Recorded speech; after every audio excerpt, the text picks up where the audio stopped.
Clarimar, acérquense más. Clarimar. Clarimar.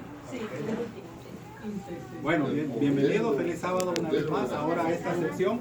Espero que puedan de atrás escuchar clarito.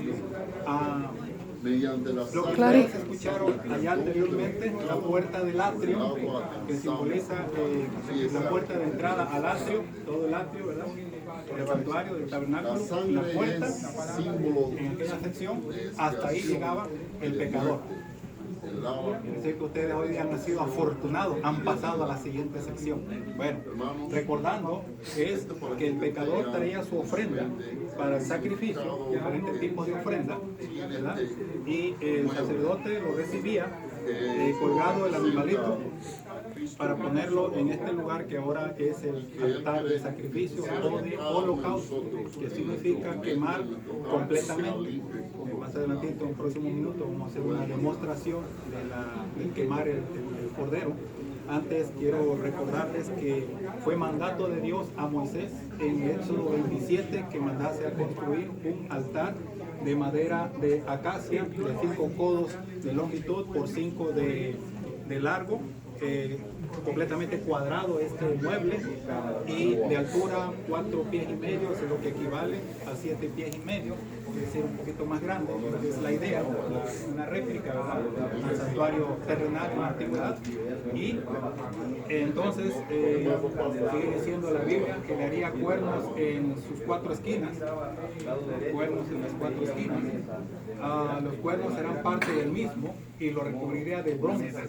Hará también sus calderos para recoger la ceniza abajo, sus paletas, sus tazones, sus garfios, sus braseros, ¿sí? Todos los instrumentos para recoger, para continuar, para hacer todo el proceso de las ofrendas. Tenían que ser recibidas por el sacerdote allá en la puerta. Si era un borreguito, ¿verdad? Una oveja. Una pequeña ilustración aquí donde el sacerdote con el ayudante colgaba en el animalito, lo degollaban, le recogían la sangre y el animalito lo ponían entero en el lugar de sacrificio, en el altar, para que fuese quemado completamente, que eso significa holocausto, ser quemado totalmente. El plan de Dios era que en esta parte el ser humano, el pecador, quedase tranquilo allá en la puerta de entrada, hacia afuera, y en paz, porque su ofrenda había sido recibida. Lo único que el sacerdote tenía que asegurarse que fuese un animalito limpio, perfecto, sin enfermedad, completamente puro, ¿verdad? Y para nosotros esto significa el sacrificio que hizo Jesús al ofrecerse por el perdón de nuestros pecados y para tener vida eterna. Entonces, qué triste es que hoy día el mundo ha olvidado ese gran sacrificio que fue hecho ya para el perdón de sus pecados, y que nosotros como sus hijos hoy día estemos recordando, ¿verdad?, que era necesario que fluyera sangre, es decir, tenían que morir alguien inocente, un animalito. Dios no quería que el ser humano muriese entonces por su propio pecado, sino que eso era transferido al animalito, y entonces el sacerdote procedía a convertirlo en cenizas. Entonces, lo que estamos resaltando para ir finalizando esta sección nosotros hoy día es que recordemos Hebreos 9. Siempre que se hable de santuario en la antigüedad hay que recordar Hebreos 9. ¿Quién me puede leer el versículo 11 de Hebreos 9? Alguien con una voz fuerte, clarito, que todo escuche. 11. Pero estando ya presente Cristo sumo sacerdote de los bienes venideros, por el más amplio y más perfecto tabernáculo, no hecho de manos, es decir, no de esta creación. Correcto, no hecho de manos, se está refiriendo el escritor de Hebreo ahora, ¿verdad?, al santuario celestial. Quiere decir que lo que se hizo por mandato de Dios a Moisés fue una copia había un santuario original, un trono celestial, y ese es al que se está refiriendo en Hebreos 9, en el Nuevo Testamento ahora. Y sigue diciendo, no hecho de manos humanas, es decir, no de esta creación, y no por sangre de machos cabríos ni de becerros, sino por su propia sangre entró una vez para siempre en el lugar santísimo, habiendo obtenido eterna redención. Porque si la sangre de los toros o de los machos cabríos y las cenizas de la becerra eran rociadas a los inmundos, santificaba eso para la purificación de la carne, viene la pregunta, hermanita, termínalo de leer la 14. ¿Cuánto más la sangre de Cristo, el cual mediante el Espíritu Eterno se ofreció a sí mismo sin mancha a Dios, limpiará vuestras conciencias de obras muertas para que sirváis al Dios vivo? Amén. Hermanos, qué alegría de saber hoy día que ya nosotros no tenemos que degollar o traer para sacrificio a un animalito inocente. Ya ese cordero, Juan Bautista, ayudado por el Espíritu Santo, lo vio y le dijo a los presentes: he aquí el cordero de Dios que quita el pecado del mundo. Ese cordero pascual, en esa realidad que vino por primera vez Jesús, ¿verdad?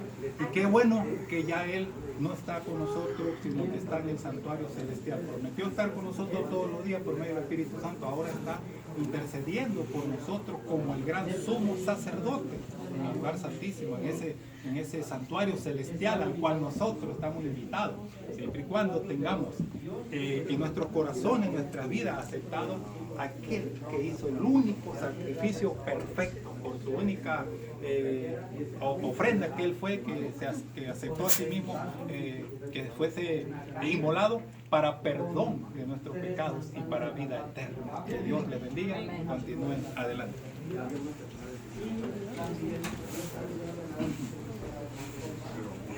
Cuidado con los cables, cuidado.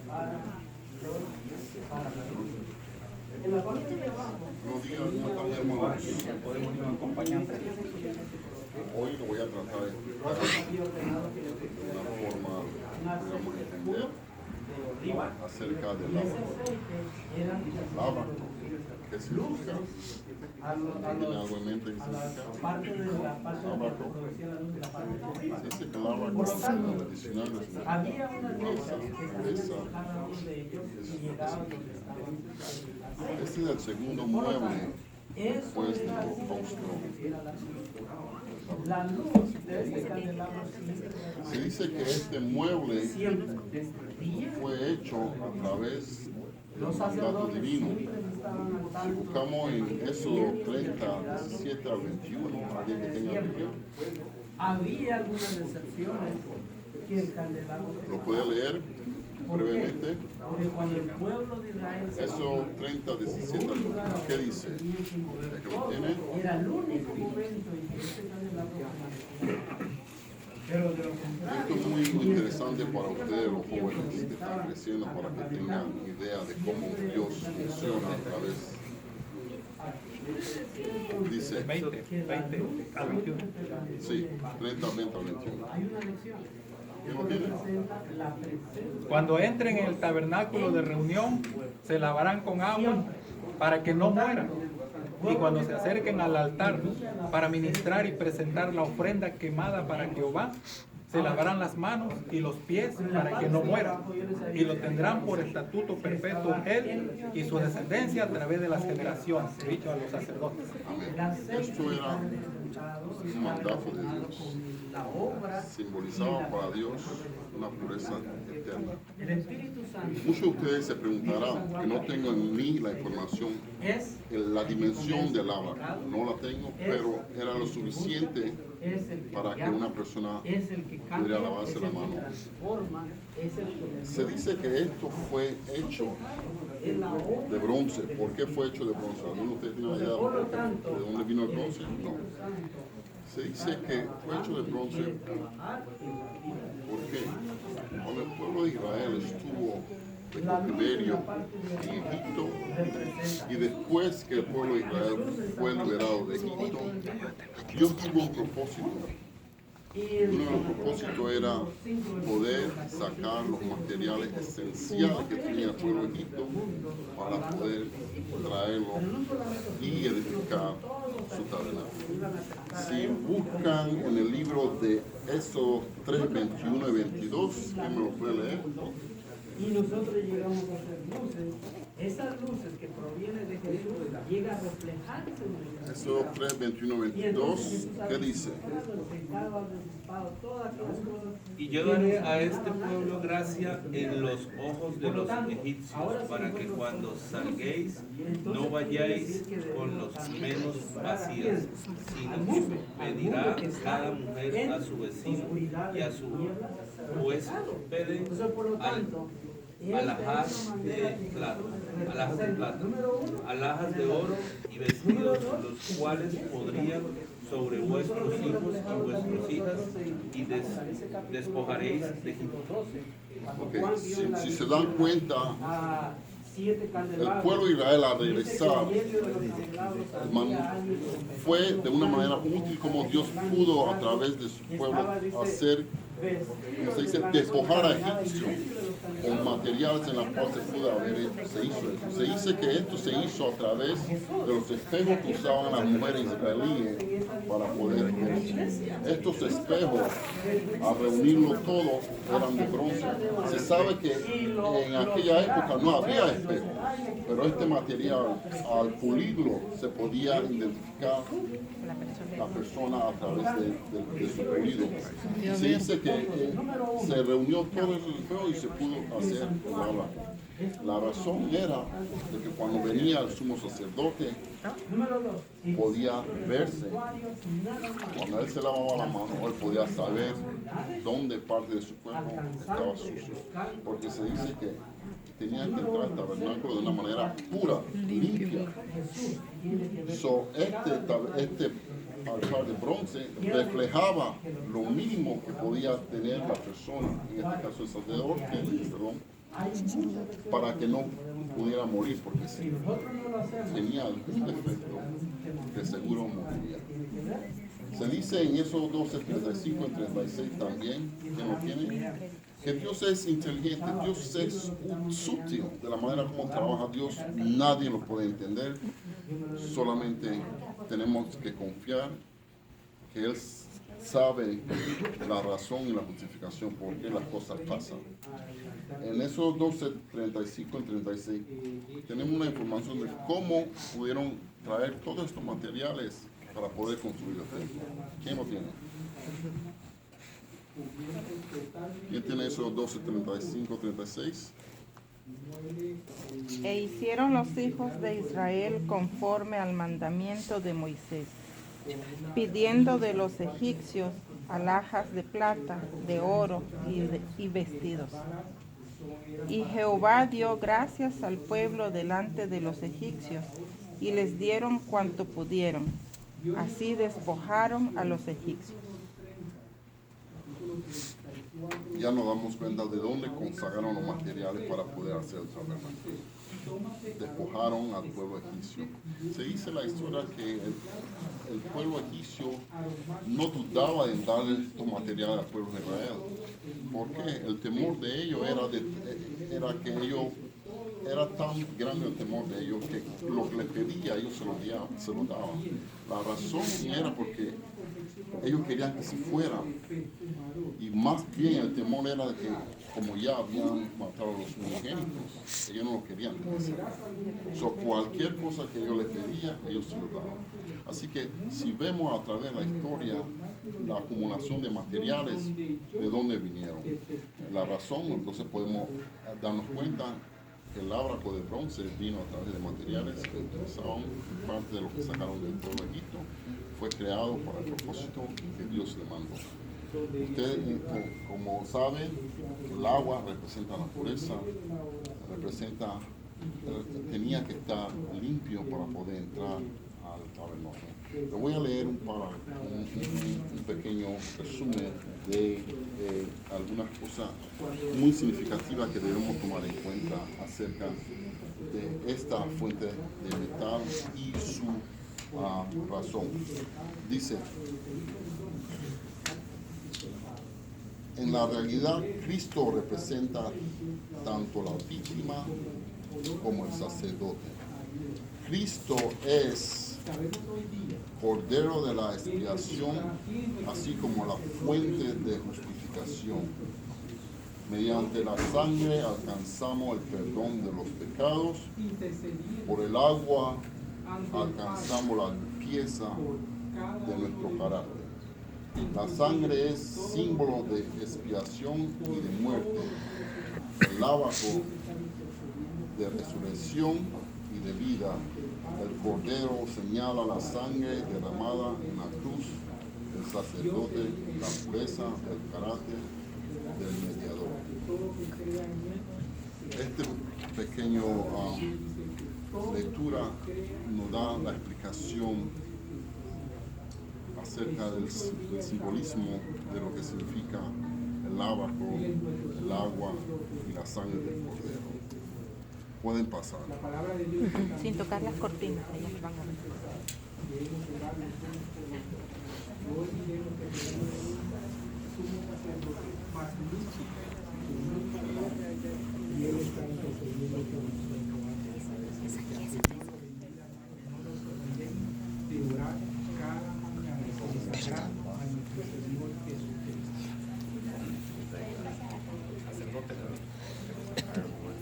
Feliz sábado, hermano.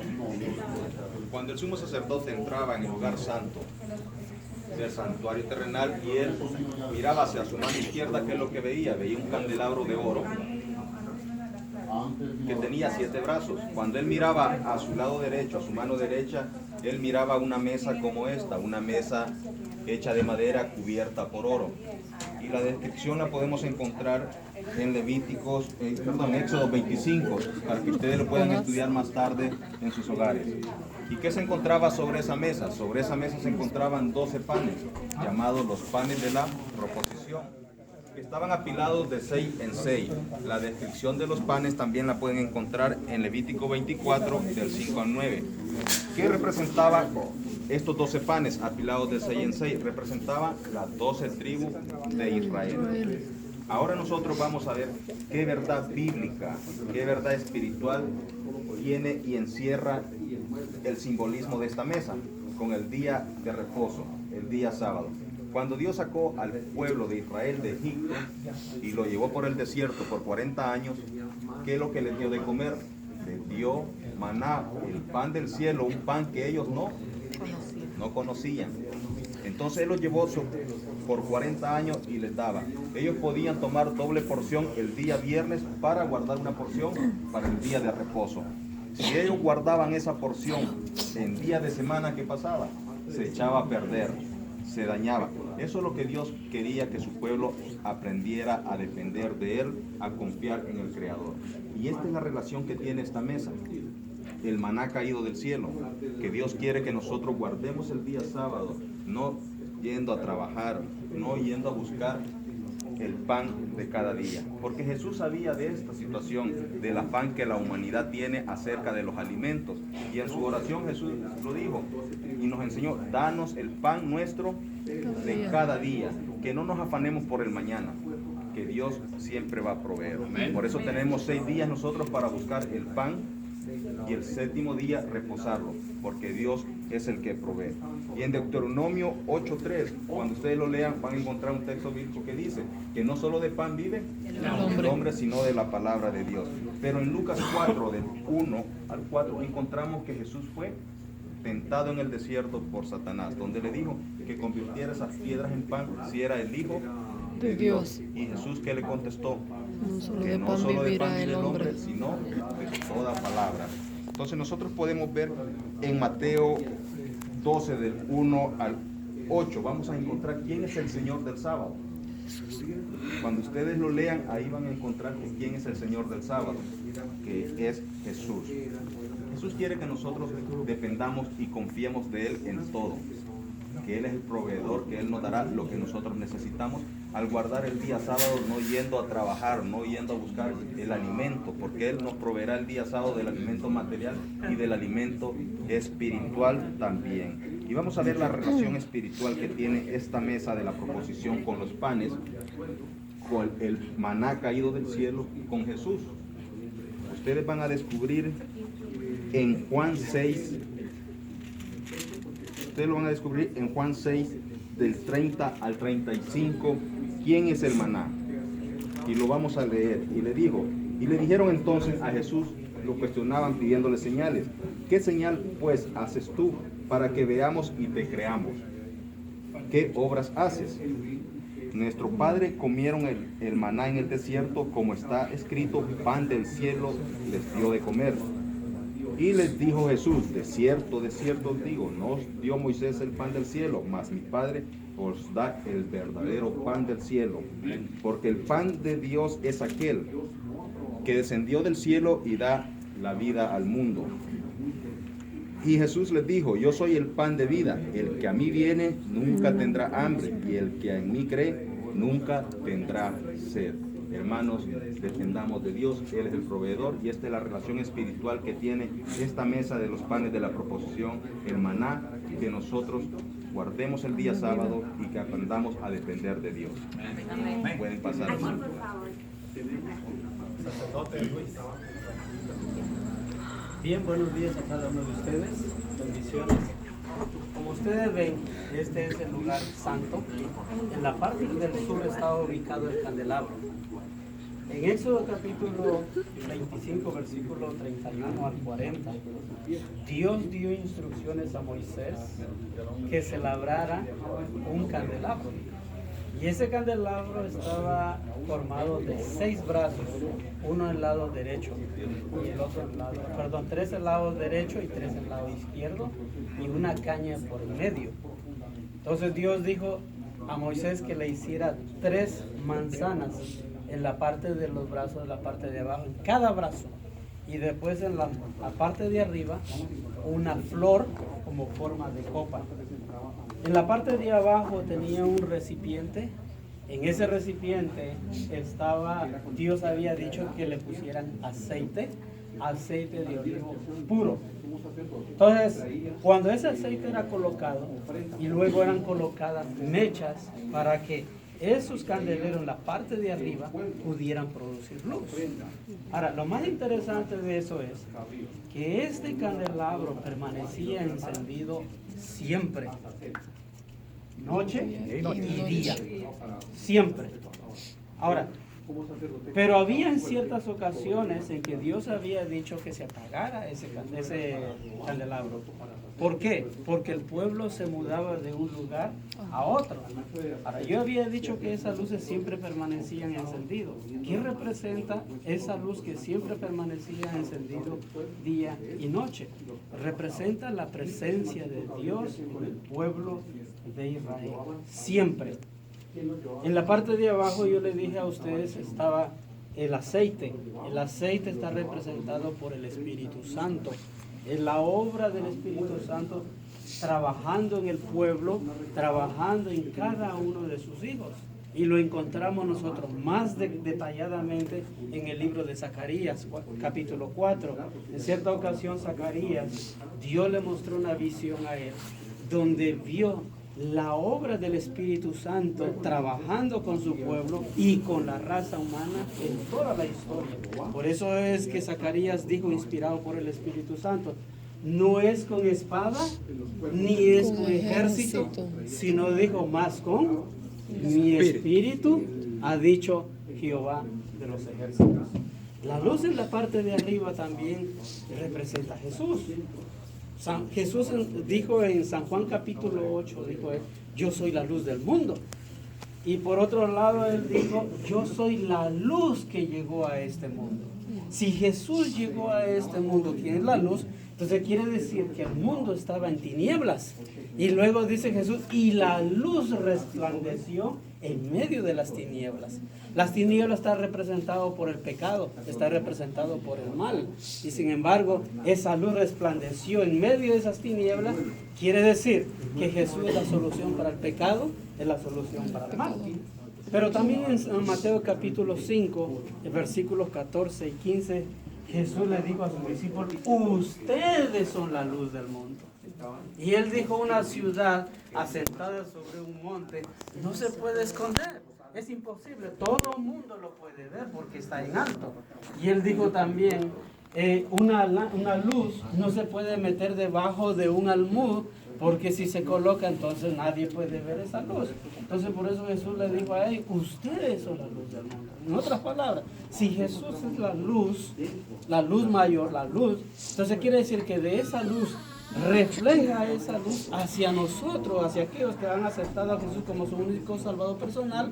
Entonces nosotros llegamos a ser también canales de esa luz para llevar luz a otra gente que necesitan conocer a Jesús. Por otro lado, en Apocalipsis capítulo 1, versículo 12, Juan vio una visión maravillosa ahí, y en esa visión Juan vio 7 candelabros. 7 candeleros vio en la visión, pero vio, dice, a alguien vestido de blanco que andaba, dice, caminando en medio de esos candeleros. ¿Y sabe quién es el que estaba caminando en medio de esos candeleros? Era Jesús. Y por lo tanto, ¿a quién representa esos candeleros que estaba donde Jesús estaba caminando? Representa a la iglesia. La iglesia en toda la historia, desde el libro de Génesis hasta el día de hoy.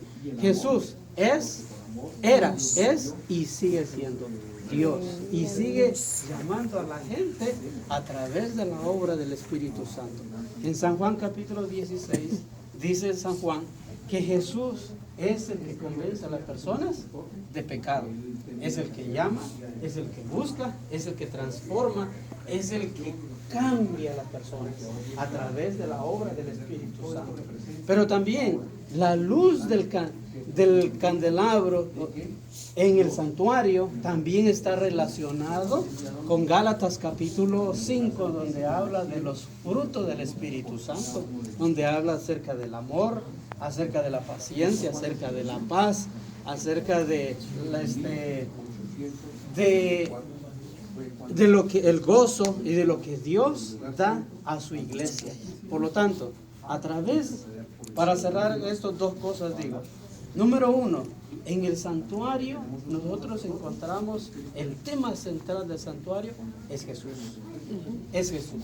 Número 2, encontramos nosotros en el santuario y cuán importante es que su pueblo estudie el tema del santuario, porque dentro de ese tema está encerrado la salvación de la raza humana, la esperanza de la raza humana. Por eso es cuán importante es que nosotros en casa saquemos el tiempo, estudiemos este tema, y de esa manera nosotros vamos a ver el plan de salvación dentro del santuario. Que Dios les bendiga. Pueden pasar a la otra parte.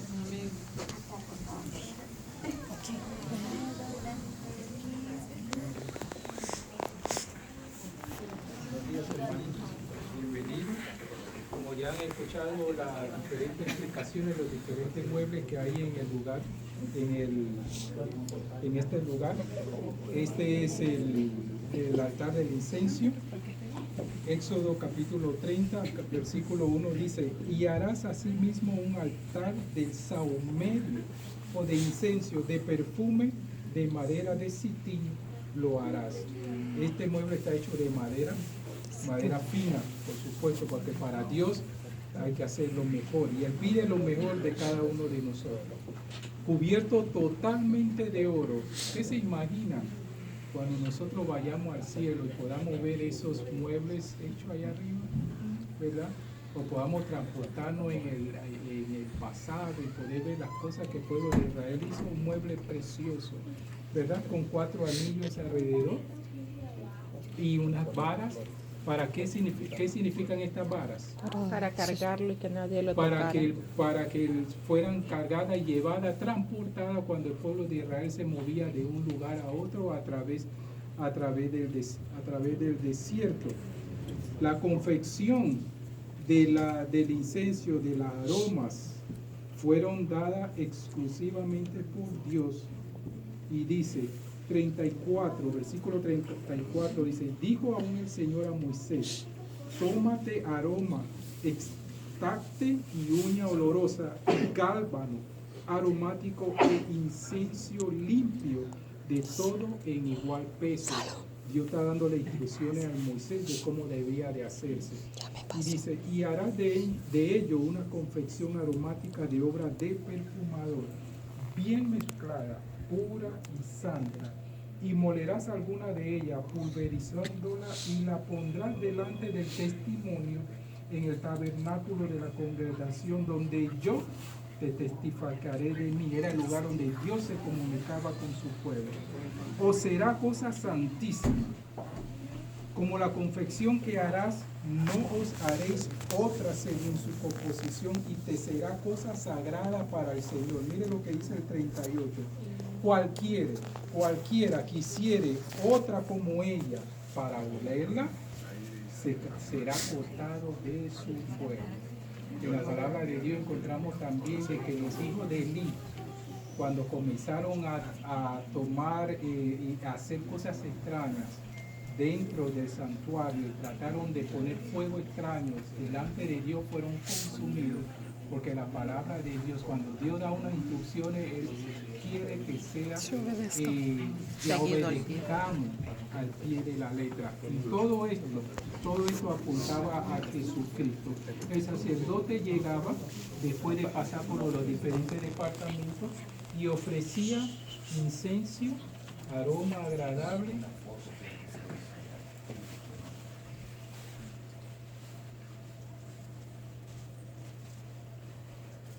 ¿Qué significa ese aroma? ¿Qué significa ese aroma? Las oraciones ¿Qué de los significa eso? santos. Las oraciones del sumo sacerdote en ese momento. Él le elevaba oraciones pidiendo perdón por los pecados del pueblo, por él mismo, ¿verdad? El sumo sacerdote era el encargado en el santuario terrenal de lo que Jesucristo está haciendo en el santuario celestial. Hoy día Jesucristo está intercediendo por cada uno de nosotros ante el Padre, para que cada uno de nosotros tengamos la oportunidad de poder ser salvos. La palabra de Dios dice que debemos orar, cada uno de nosotros debemos orar y seguir el ejemplo de Jesús. Orar no solamente por ti, sino orar los unos por los otros. Orar por nuestros hijos, por nuestros parientes, por nuestros vecinos, e inclusive por las personas que no conocemos. Porque Jesús está orando no solamente por nosotros, no solamente por la iglesia adventista, sino por todos los que estamos aquí, por todos los que están afuera, por todos los que no lo conocen a Él. Dios, Jesús está intercediendo para que podamos ser salvos. Damos gracias damos gracias porque nuestro sumo sacerdote es fiel y verdadero, y Él nunca nos fallará. Acordémonos de esto, hermano. Jesús murió por cada uno de nosotros y Él está intercediendo para que cada uno de nosotros podamos llegar a la patria celestial. Amén. Que Dios lo bendiga a cada uno y podemos pasar ahora al lugar santísimo, donde se le va a explicar.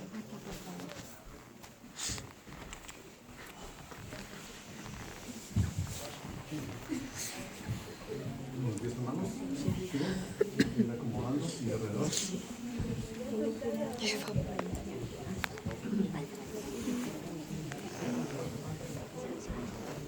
No, se vayan a tomar las cortinas que bien costosas que están. Delicado. Bueno, bienvenidos.